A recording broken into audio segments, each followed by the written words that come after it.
তোমারে বয়ানে কেন ধরে না? আসলে আমার মাওলা বুঝি তোমার গুনার কারণে বেজার,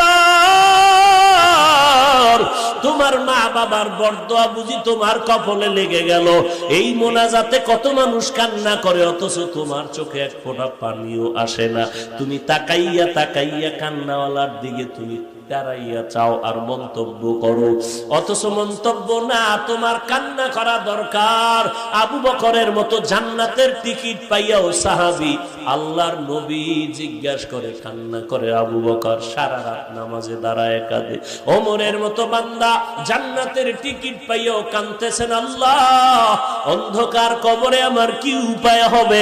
ওসমান রাদিয়াল্লাহু তাআলা আনহু কান্নার আওয়াজ, আবু বকর কান্না করে, হযরত আলী কান্না করে। নবী বলেন, আবু বকর কেন কাঁদতেছেন? আবু বকর বলেন, নবী হাসরের ময়দানে ভয়ঙ্কর হালাতের কথা মনে পড়ে গেছে, এই জন্য কান্না করি।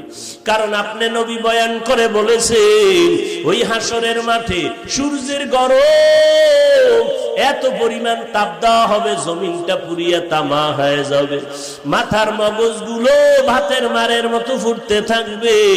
ওই সময় নবীরা যাদের কোনো গুনাহ নাই, ঈসা নবী উম্মতের কথা ভুলিয়া নিজেকে বাঁচানোর জন্য কান্না করবেন, মূসা নবী নাফসি নাফসি বলে কাঁদবেন, ইব্রাহিম নবী নাফসি নাফসি বলে কান্না করবেন।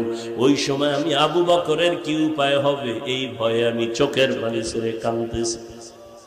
ও আল্লাহর বান্দারা, কিসের দুনিয়ার মোহে পড়লা?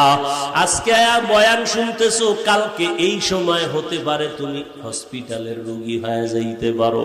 সবাই কান্নাকাটি করবে, আমার ভাই অসুস্থ হয়ে গেল।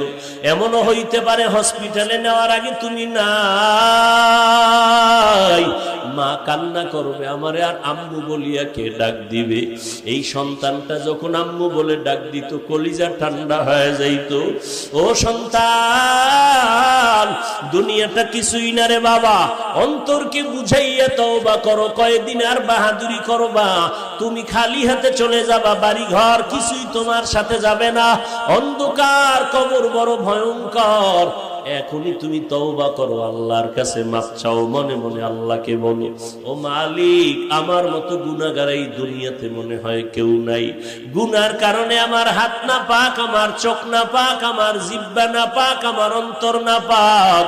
আয় আল্লাহ, আমি গুনাহ নিয়ে কবরে যেতে চাই না রে মালিক।